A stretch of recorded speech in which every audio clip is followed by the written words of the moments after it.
Η Πεμπτουσία προχώρησε σε μια καινοτομία στον τομέα των επιστημών, προσέθεσε έναν επιπλέον τομέα, εκείνον της ναυτιλίας.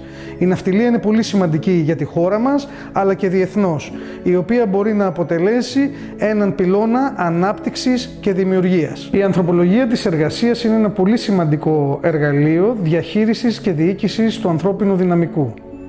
Αυτό που επιδιώκει η ανθρωπολογία της ναυτικής εργασίας είναι να προσανατολίζεται στον τομέα της ναυτιλίας, η οποία δημιουργεί τις προϋποθέσεις εκείνες οι οποίες οδηγούν στην περαιτέρω αποδοτικότητα, αποτελεσματικότητα και παραγωγικότητα του εργαζόμενου στον χώρο της ναυτιλιακής βιομηχανίας.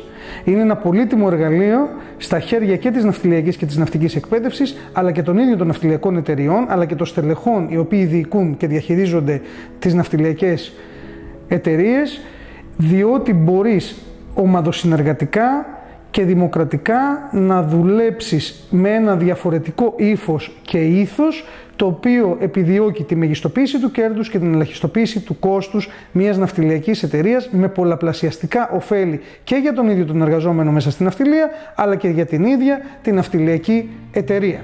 Επομένως, αυτό το εργαλείο έχει τη χρησιμότητα να μπορέσουμε να διοικήσουμε και να διαχειριστούμε το ανθρώπινο δυναμικό μας αποτελεσματικά και αποδοτικά.